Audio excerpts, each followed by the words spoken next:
Antes de comenzar, por supuesto agradecer toda la organización de este evento, que como ya se ha repetido en varias ocasiones, pues creo que me tengo que alejar un poco.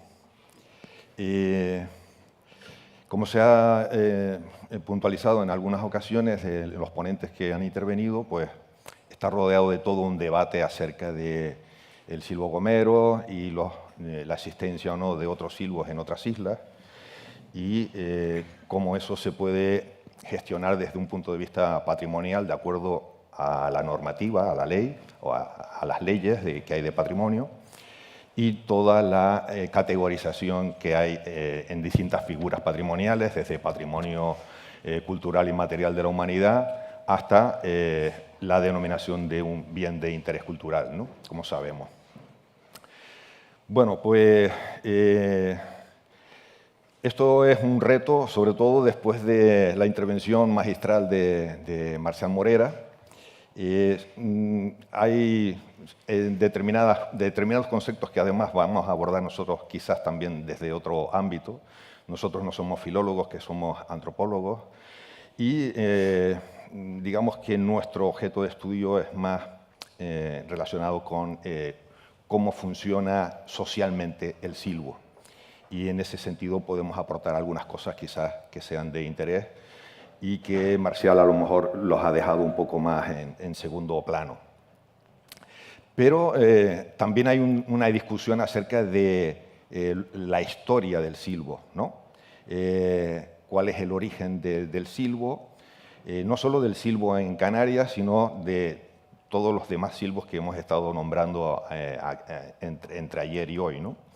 En ese sentido, yo he tratado de abordar esta primera parte de nuestra ponencia a partir de abordar las distintas hipótesis que se manejan al respecto de ese origen. Hay una hipótesis legendaria que ya ha sido nombrada aquí, es lo que aparece en el texto de Le Canarien, donde se trata de explicar la existencia del silbo a partir del hecho traumático de un castigo donde la lengua es cortada. Naturalmente, estamos en una hipótesis que alude a una leyenda, es decir, que se ha demostrado que no es la razón por la que se silbaba. Pero como aparece en este texto que todos tenemos en mente, pues la abordo en primer lugar, ¿no? La hipótesis del determinismo geográfico, que también ha surgido en distintos momentos en las ponencias que se han desarrollado hasta aquí. ¿Es la geografía lo que realmente determina la existencia de un silbo? Pues nosotros proponemos que no es así, ¿no? Es decir, es uno de los factores que intervienen, pero no es el único. No podemos hablar de determinismo geográfico a pesar de las ventajas que supone el silbo en una orografía como la que tenemos en la imagen, por la sencilla razón de que si nos vamos a donde hay silbo en todo el mundo, pues naturalmente no coincide con los paisajes, con todos los paisajes montañosos que existen. Luego, no es el único factor determinante porque si no existirían muchos más lugares de silbo. Pero además se añade lo que aportó el profesor Meyer ayer en dos lugares, por lo menos que yo recuerde ahora, uno en la Guayana y otro en Siberia, donde se silba a pesar de que es un paisaje totalmente plano. Es decir, no se necesita un accidente geográfico del tipo de un paisaje montañoso para que haya silbo, para que haya comunicación silbada, sino que obedece a un conjunto de factores que determinan de alguna manera la necesidad básica de una sociedad para comunicarse a través de ese medio. La hipótesis difusionista o incluso hiperdifusionista. El hiperdifusionismo lo conocemos bien en antropología porque forma parte de su historia de teorías antropológicas y proporciona una idea de que las culturas se originaron de forma monogenética a partir de una serie de focos y de ahí se extendió al resto del planeta, pues de la misma manera que el ser humano, a través de distintas oleadas migratorias, pues se fue expandiendo a través de toda su geografía. En ese sentido, podríamos pensar de forma hipotética que el origen del silbo lo podemos ubicar en la zona del Atlas y que de ahí se expandió a el resto de lugares y eso explica su existencia en cada uno de ellos. Naturalmente, ahí tropezaríamos con un montón de respuestas en contra de este tipo de hipótesis, pero sí que debemos contemplarla de manera teórica, al menos, porque a continuación sí que se plantea cierta difusión, al menos en el ámbito del occidente africano, y cómo el origen del silbo en Canarias pudo estar derivado desde la zona del Atlas, desde la cultura masij. Perdón. Naturalmente, esto da pie a muchas otras incógnitas que están relacionadas con el propio poblamiento de las islas y que sabemos que no están resueltas y que, por lo tanto, solo corresponde a elaborar teorías hipotéticas, ¿no?, de lo que pudo haber sucedido en su momento y que explique la situación de poblamiento preconquista, que es la que tenemos referenciada en mayor medida a través de las crónicas. ¿Que pudo haber llegado a varias islas y no solo a una? Sí, pudo ser así. Es una de las hipótesis que se pueden barajar. Que, dada la variedad cultural que existe entre las culturas prehispánicas en cada una de las islas y que a veces se explica con un origen, sí, del Atlas, pero desde puntos distintos y, por lo tanto, desde etnias distintas, y que eso explica los distintos rasgos culturales que manifestaban las culturas prehispánicas en cada una de las islas.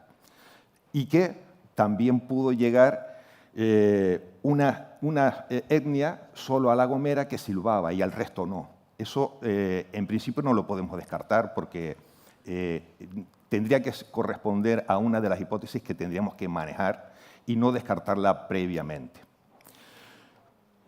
Y desde La Gomera, después de la conquista, si seguimos aceptando que no había navegación entre las islas, que eso es otro debate también que está ahí pendiente de resolver, si hubo migración de La Gomera a otras islas, justo después de la conquista.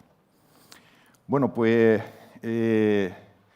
ahí hay toda una serie de elementos que no han sido recogidos satisfactoriamente por los cronistas y da pie a muchas dudas al respecto, pero sí que conocemos el texto de Marín de Cubas, que nos relata el evento de la rebelión de los gomeros y su represión posterior. Con la represión posterior, ahí ya se constata un traslado de 200 gomeros al Real de Las Palmas. Luego hay un traslado importante de población de La Gomera hacia Gran Canaria. Seguro que hubo muchas más, pero que no quedaron registradas porque era algo, digamos, de carácter más cotidiano y que carecía de la importancia de un evento como una rebelión y no se recogió en ninguna de estas crónicas. Pero al menos tenemos esta, que sí que está recogida. Pero tenemos otra en relación con los gomeros que vivían en la zona de Punta del Hidalgo y de Anaga. A pesar de que lo tenemos ahí, voy a leerlo textualmente.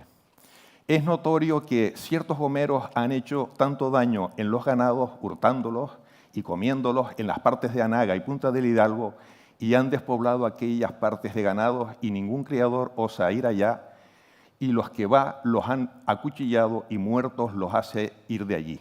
Que provean el bien del pueblo, que sobre los gomeros hay provisión en contra, que los hagan venir a vivir a poblados que la hagan guardar. Esto es un acta del Cabildo de 1523, que constata el traslado de gomeros hacia la zona de Anaga. Pero es que tenemos otra, nada más y nada menos que 24 años después. Es decir, no se trata de un poblamiento circunstancial, sino que hay una continuidad en el tiempo y que en 1447 nos dice nuevamente otro acta. Lo cual no se hace de causa de que en aquel término viven o tienen algunas moradas y cuevas donde acogen algunos hombres naturales de La Gomera que andan alzados, y que estos, los naturales de la dicha isla de La Gomera, que allí viven, dicen que son perjudiciales porque con poco ganado que allí tienen no consienten a otros criar allí y que les comen y toman y hacen menos sus ganados. Es decir, que vivían en toda Anaga, que se repartían en los poblados que allí existían previamente por los aborígenes de Tenerife y que convivían y formaban parte de esa nueva estructura social que se recompuso después de la conquista, que participan de la cría y matanza de ganado, de caprino, y que eso afectaba a la nueva economía que se estaba generando en el nuevo contexto después de la conquista. ¿Dice que silbaban? No lo dice. Pero si sabemos que los gomeros silbaban y que se trasladan de una manera continuada en el tiempo, que se adaptan al nuevo territorio, que se integran con otros guanches y que viven en toda esa zona, yo creo que pues la deducción es bastante lógica. Es decir, llevaron silbo y el silbo se incorpora a la zona de Anaga. Es decir, la difusión entre islas a partir de La Gomera en relación con el silbo no la podemos descartar. Está aquí. ¿Está esbozada de una manera cierta al 100%? No. Pero, por lo menos, a nivel de hipótesis de trabajo, no la podemos descartar. Es decir, no podemos decir que los silbos son independientes, sino que pudieron estar relacionados especialmente después de la conquista. Bueno, en el documental que elaboró la Asociación Yo Silbo y particularmente David Díaz Reyes, pues nos ofrece un elenco de informantes. Casualmente, de 18, 12 son de Anaga. Es decir, la procedencia o el origen del silbo en Anaga y que todavía nos llega hasta ahora, hasta día de hoy, de aquella manera tan, pues quizás disminuida, o es que no lo sabemos tampoco cuál ha sido el proceso de adaptación en el modo de vida de Anaga, y lo que nosotros podemos entender a día de hoy como disminuido, en realidad corresponde a un proceso de adaptación, para que siga siendo funcional en el contexto donde se mueve. Eso lo abordaremos después. Bueno, los tipos de silbo. No tengo nada que añadir a lo que nos acaba de contar el profesor Marcial, más que todo un cuadro de tipología sumamente útil, sumamente importante tenerla en cuenta para caracterizar los silbos que estamos encontrando a día de hoy en las islas que hemos nombrado. Tenerife, en Gran Canaria, El Hierro y La Gomera. ¿Son todos iguales? Pues parece ser que no lo son. Pero ¿cuál es su diferencia y qué repercusiones tiene en esa caracterización de cada uno de esos silbos? Eso es importante porque estamos proponiendo crear patrimonio, conservar un silbo, pero ¿qué silbo queremos conservar? Tenemos que saber cuáles son sus características, cuál es la comunidad de silbo que mantiene esas características y que legítimamente le corresponde seguir conservándolo hacia el futuro. Pero nos vamos a detener en los conceptos de productivo y explicado, porque yo creo que son claves para empezar a distinguir los distintos tipos de silbo que se puedan dar en las islas. A veces hablamos también en sentido de restringido y contextual. Restringido es pues, que no se aplica a una gran cantidad de repertorio de frases, sino que a una serie de frases que más o menos se repiten en su estructura y que son tremendamente contextuales, es decir, que dependen del modo de vida en el que se vive, ¿no? Y por eso su funcionalidad. Es que no hay que explicar demasiado esto, es decir, la comunicación siempre obedece a una serie de necesidades del modo de vida de una sociedad. Y en relación con eso se va construyendo un lenguaje que sirve de medio para comunicar lo que se quiere comunicar, en función siempre de las necesidades de ese modo de vida.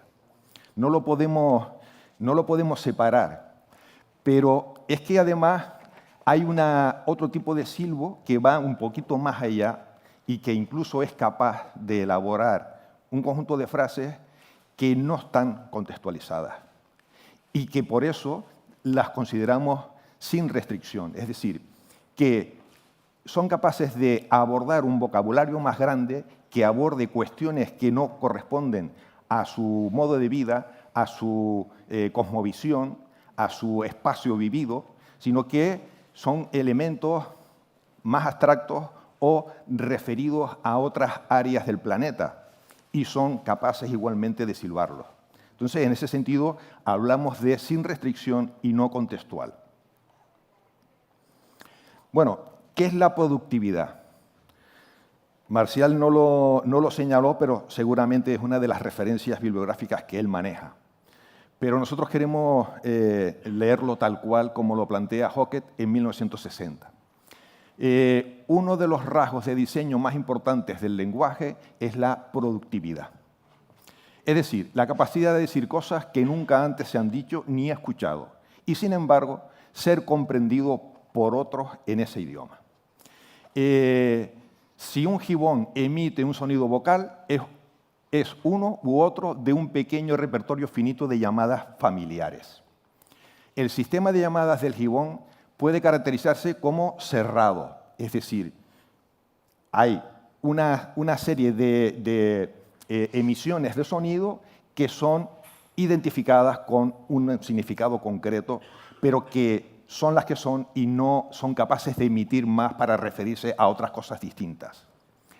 El lenguaje, en cambio, es abierto o productivo, en el sentido de que uno puede acuñar nuevos enunciados combinando fragmentos conocidos de enunciados anteriores, ensamblándolos según patrones de disposición también conocidos de enunciados anteriores.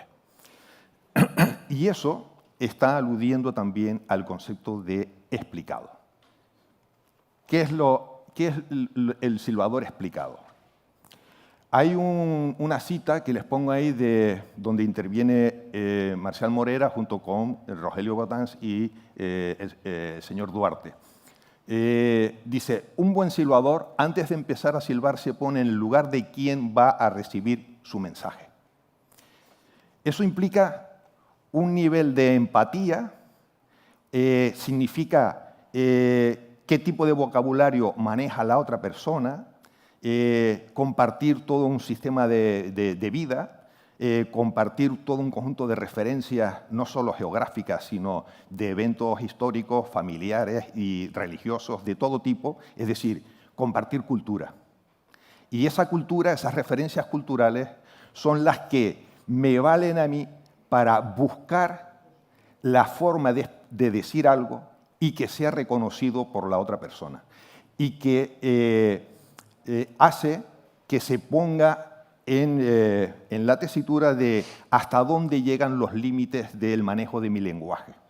Es decir, si tengo un horizonte muy contextual y muy arraigado en mi modo de vida, me costará muchísimo o me será imposible emitir frases que hablen de otro mundo distinto, que carezca de un vocabulario que referencie ese otro mundo que va más allá de lo directamente vivido.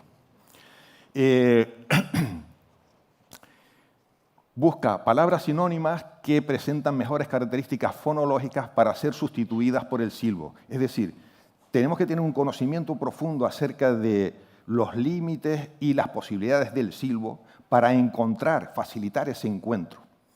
Y sobre todo elige el orden de aparición de cada palabra en la frase. Bueno, es realmente complejo entender lo que significa explicar el silbo, porque se compone de un conjunto de cosas y de estrategias que tienen un interés enorme, porque es lo que facilita que cuando aludimos a cosas que no conocemos, podamos encontrar una vía para decir lo que queremos decir. Y eso es algo extraordinario que el silbo de La Gomera nos lo ofrece. ¿Qué es un silbador explicado o qué es tener un silbo bien explicado?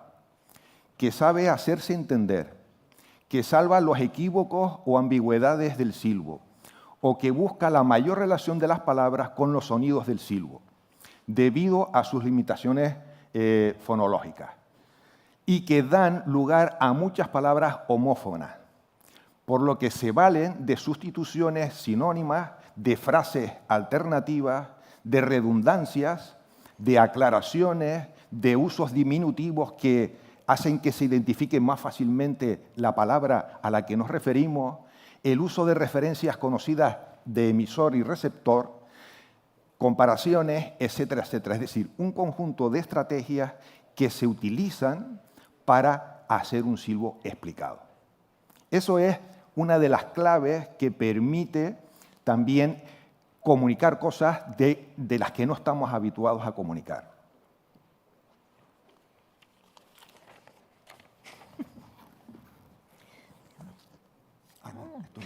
Tengo el mío propio.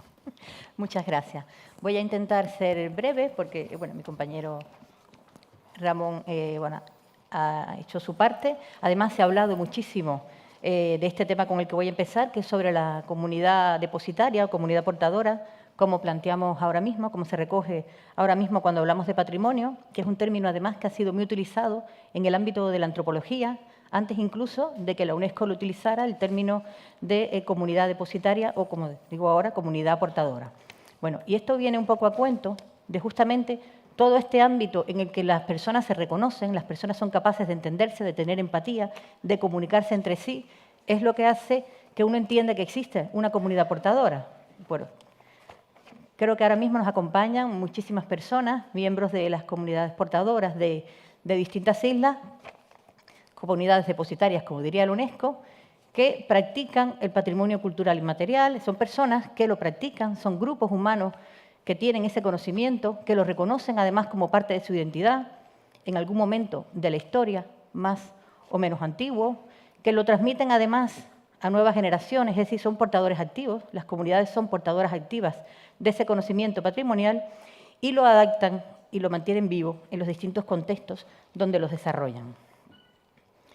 Esto nos lleva a tener en cuenta que para que exista o para que se entienda que exista una comunidad portadora, comunidad depositaria, tiene que establecerse una red muy sólida entre emisores y receptores, que era lo que me comentaba antes mi compañero Ramón, que garantice esa funcionalidad de ese patrimonio, en este caso estamos hablando de silbo, y la transmisión a las nuevas generaciones. Hay distintos, se han puesto a lo largo de estos días, de ayer y de hoy, distintos testimonios, algunos, por ejemplo, inevitables por la gran recogida de información que tienen, como los documentales sobre el silbo en Gran Canaria o el silbo en Tenerife, donde se puede entrever o se puede pensar que realmente la presencia de personas de origen gomero era algo inevitable o algo necesario para el desarrollo de este silbo en algunas de las islas. Es una hipótesis, es importante tenerlo en cuenta, pero sí que es importante plantearnos las preguntas con las que hemos venido, ¿no? ¿Existe realmente una comunidad depositaria en el resto de las islas más allá de La Gomera? ¿Esta comunidad depositaria plantea o cumple con todos los requisitos necesarios para considerarse pues, sujetos de protección? ¿Son además capaces de garantizar y transmitir a las nuevas generaciones su propio silbo originario y no, como bien planteaba Marcial Morera, silbos que han sido regenerados o recontextualizados a través de la enseñanza del silbo gomero, aquí tenemos, que tampoco voy a hablar porque además ya se ha puesto este ejemplo en un par de las ponencias que hemos visto en estos días, pero intentar un poco que en distintas entrevistas, como las que planteaba Marcial Morera, recogidas por Maximiano Trapero, pues se recoge un poco esa idea de que se trata de un silbo articulado y, como bien explicó Morera y explicó también Ramón Hernández, es un silbo que no es explicado ni es productivo. Otros ejemplos que también tenemos y que también además no los tenemos nosotros, son ejemplos que nos han dado pues, personas que se han dedicado a trabajar todos los temas sobre el silbo, pues nos hablan, por ejemplo, de la importancia del silbo gomero como elemento fundamental a la hora de trasladarse a distintas comunidades. Este otro ejemplo, también no nuestro, sino también de las investigaciones que se han ido desarrollando. En este caso se trata específicamente de una cita textual que no voy a leer porque me queda poco tiempo y quiero avanzar un poquito más, pues planteaba cómo aquellas personas que son consideradas maestros de silbos en otras islas, pues han tenido una educación, han reproducido o han fortalecido y reforzado su silbo, el silbo de sus islas originarias, con la educación o la enseñanza de maestros de silbo gomero. Esto nos lleva a plantearnos realmente hasta qué punto estas comunidades han realizado o no han realizado una transmisión intergeneracional de su silbo y hasta qué punto la enseñanza del silbo como el gomero ha infundido o se ha sobreimpuesto o se ha impuesto sobre el silbo de las otras islas. Esa implantación del silbo gomero articulado es una importación. Nosotros entendemos que podría suponer una forma de contaminación para los silbos originarios de cada una de estas islas. ¿Y por qué esto nos parece importante? Bueno, nos parece importante porque la expansión de la enseñanza de silbo gomero, la expansión de la educación de distintos maestros silbadores de la isla de La Gomera, de origen gomeros en las distintas islas, ha supuesto la importación de este silbo, el silbo gomero, en el resto de las islas. Para las comunidades, para una comunidad portadora, como es la comunidad portadora del silbo gomero, esto podía suponer una apropiación indebida, incluso una réplica no autorizada de un patrimonio inmaterial. Y por otra parte entendemos que se han empezado a sustituir silbos no productivos y no explicados, incluso silbos convencionales, por un silbo productivo, explicado y doblemente articulado.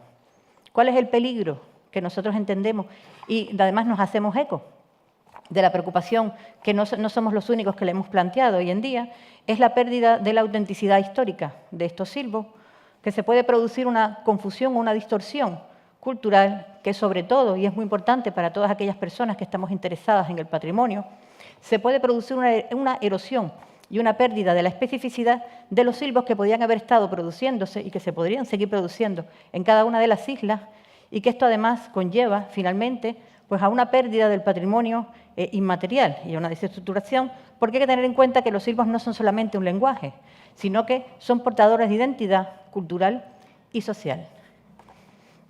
Para eso nosotros usamos el concepto de trazabilidad, que básicamente consiste en la capacidad que se puede tener para rastrear la historia, el origen, las prácticas y la evolución de un elemento cultural concreto. Es decir, sería aquel proceso que creo que es muy importante que las personas que se dedican, que nos dedicamos a trabajar sobre el silbo gomero y sobre el resto de los silbos existentes en las otras islas, pues se preocupen de documentar, seguir, verificar justamente ese proceso de transmisión y conservación de las prácticas. Eso nos haría posible o nos facilitaría la posibilidad de identificar las comunidades depositarias, nos asegurarían además que cada una de las etapas queda registrada. Es importante saber cómo se ha transmitido un determinado silbo a lo largo de la historia.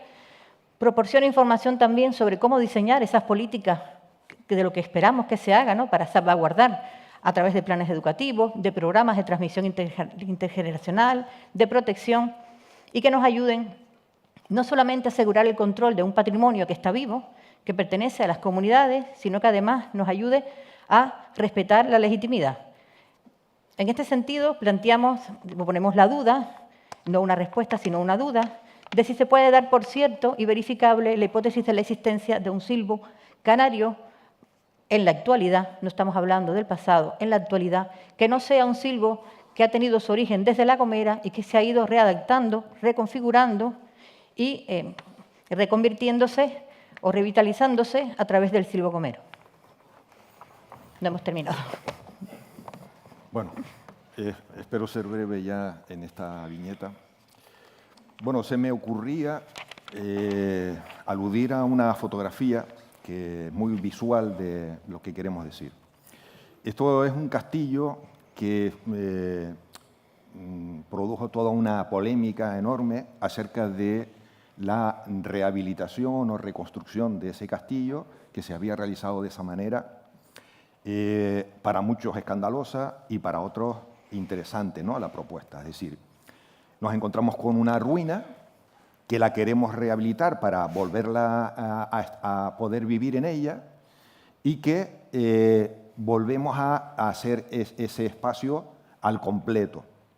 Pero en esta imagen vemos una distinción muy patente entre lo antiguo y lo moderno. Claro, a mí me sirve para cómo estamos enseñando y cómo se está expandiendo el silbo en las Islas Canarias en la actualidad y la responsabilidad que nos corresponde a todos, ¿no?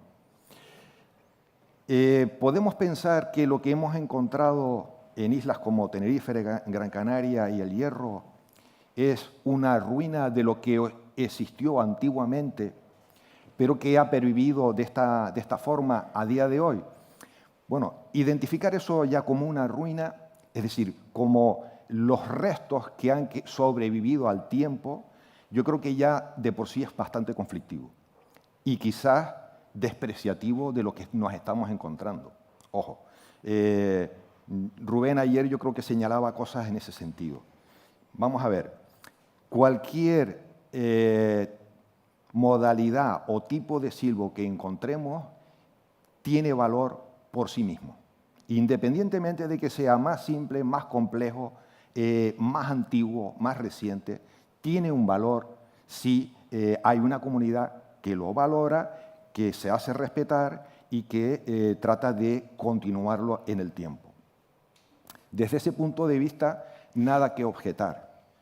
Ahora, lo que no podemos hacer es un mejoramiento de ese silbo porque pensamos que es menos que el otro y encima difuminarlo, es decir, ya no distinguimos lo viejo de lo moderno, sino es todo lo mismo.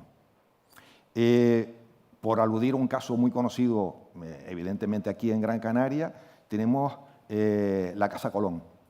La Casa Colón sabemos cuál es su historia, pero el que no la conoce llega allí y la entiende como una casa, un edificio al completo, que siempre fue así, que se conservó y que nos ha llegado a nuestros días de esa manera.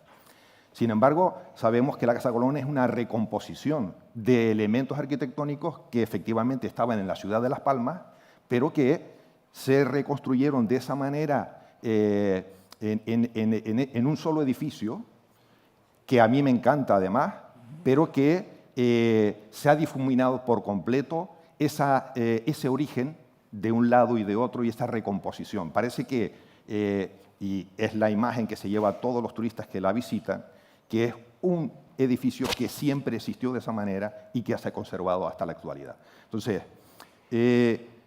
corremos el peligro de hacer lo mismo con el silbo o con los distintos tipos de silbo. Es decir, respetemos lo que encontremos.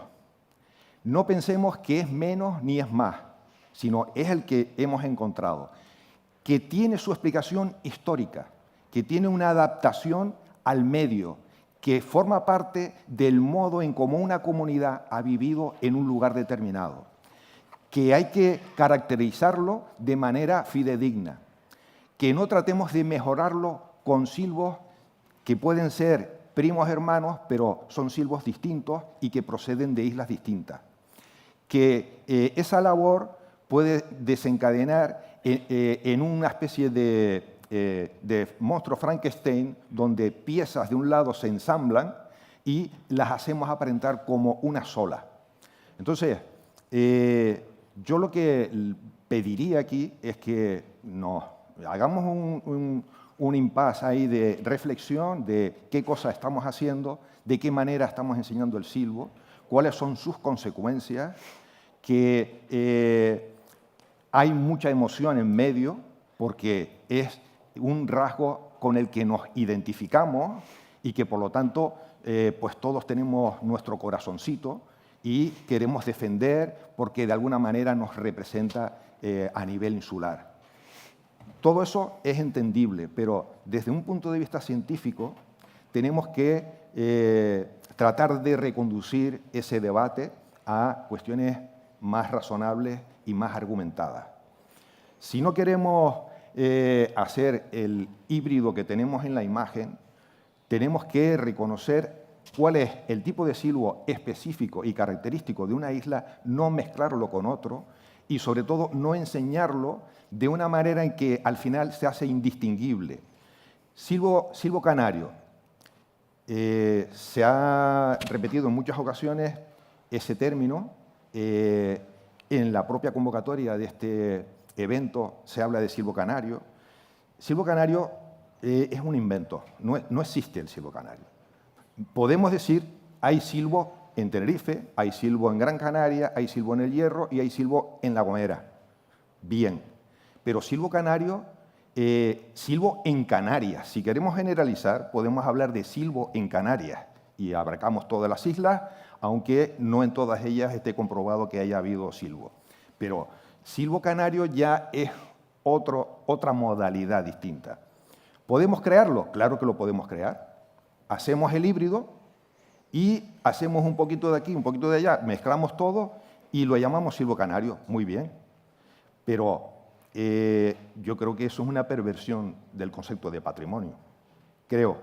Entonces, lo que pido es que seamos un poco responsables, respetuosos con lo que nos encontremos, que no lo modifiquemos bajo el paraguas de revivir un silbo, porque revivir un silbo es que el concepto se las trae, porque las lenguas también las podemos revivir, pero cuando una lengua está extinta es muy complicado revivirla.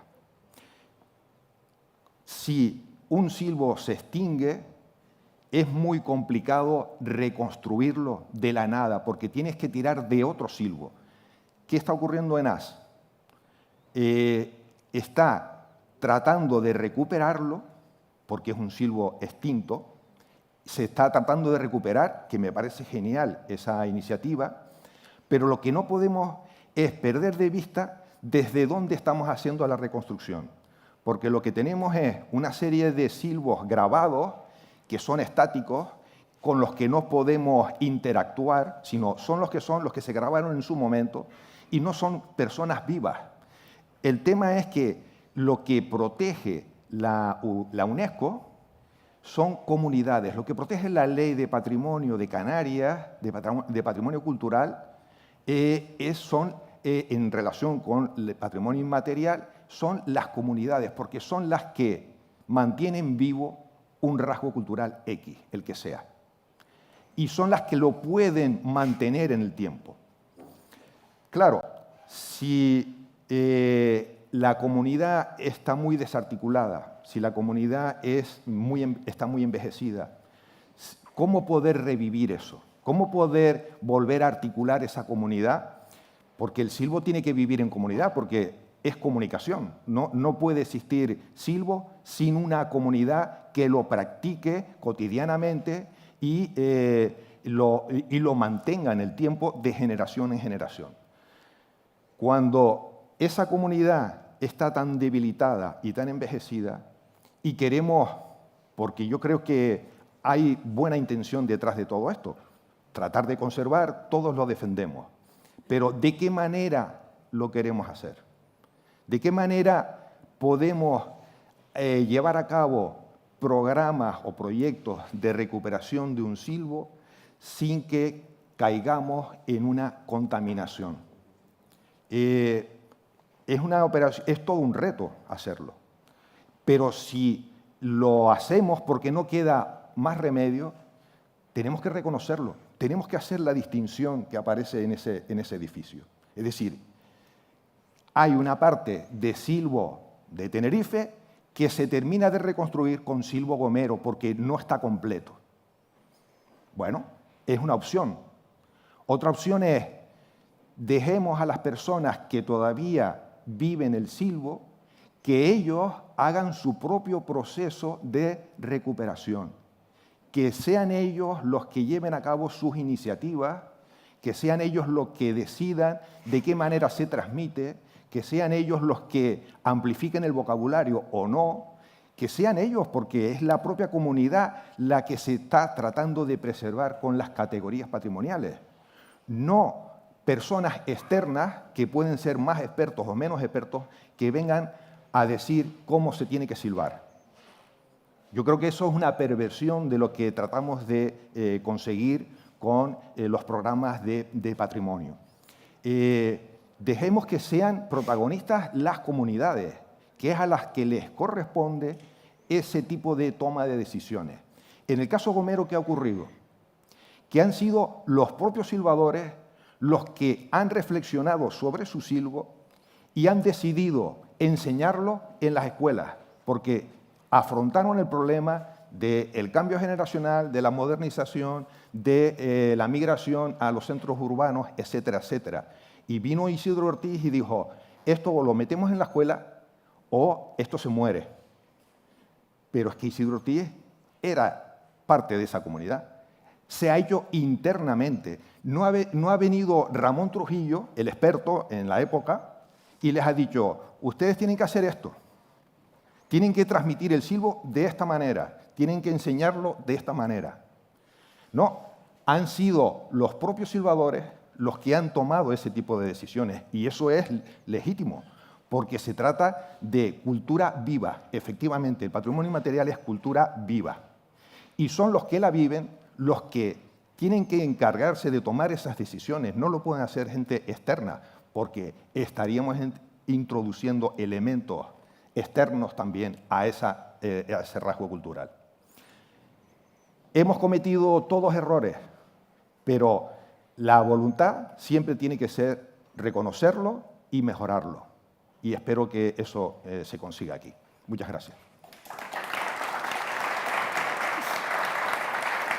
Pues nada, creo que Ramón ha dejado claras nuestras conclusiones y simplemente nos gustaría pues, abogar o intentar que lo que salga de este encuentro, que todavía nos queda unas cuantas ponencias, sea potenciar investigaciones científicas, investigaciones profundas sobre todos los temas que estamos tratando aquí, que además nos lleven a poder refrendar o no las distintas hipótesis de trabajo con las que estamos trabajando, hasta convertirlas en verdaderas tesis que nos permitan pues, profundizar e intentar que la próxima vez que nos encontremos no tengamos que volver a mostrar preocupación por lo que nosotros entendemos está teniendo lugar, que es una gomerización de los silbos de las distintas islas.